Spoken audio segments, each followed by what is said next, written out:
নীল চক্র কি অবভিয়াসলি এটা একটা ফ্যামিলি মুভি, সবাই এনজয় করতে পারবে। সে তো অল টাইম বেস্ট, আমার ফেভারিট।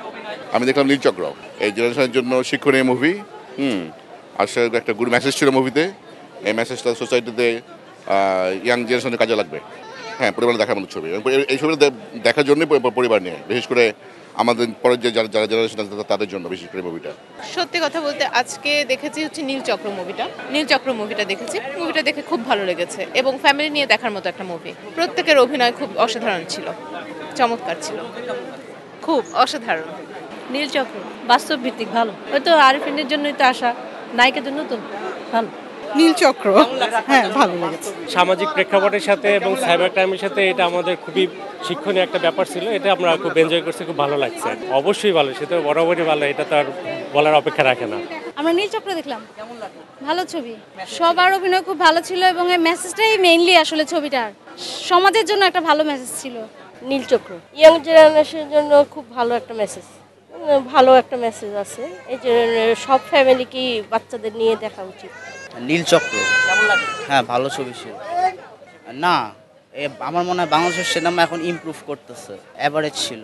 অ্যাক্টিংয়ে সবাই ভালো করছে, বাট স্ক্রিন প্লেটা আমার কাছে একটু স্লো লাগছে, আর কিছু না।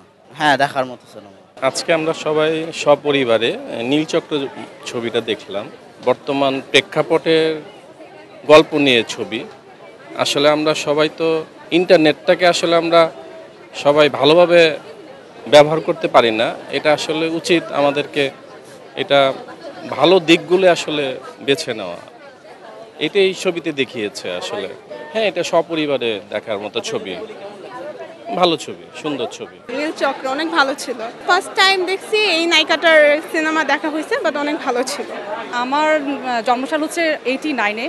আমরা কখনোই মুভি দেখিনি। আমার পাশেই কিন্তু আপনার ছিল বনানী সিনেমা হল ছিল, কিন্তু আমরা কখনোই মুভি দেখিনি, কারণ তখন পরিবেশটাই ছিল না।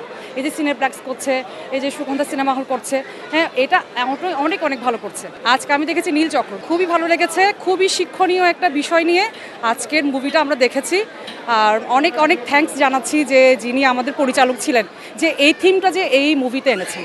অবশ্যই সবার দেখা উচিত, টিনেজারদের, বিশেষ করে টিনেজারদের বাবা মা এসে এই মুভিটা দেখানো উচিত। অবশ্যই সেকেন্ড পার্টটা আনতেই হবে, আর সেকেন্ড পার্টটা আনলে আমি অবশ্যই আসবো, অবশ্যই দেখবো। খবরের কাগজ, নিখাদ, নির্ভীক, নিরপেক্ষ।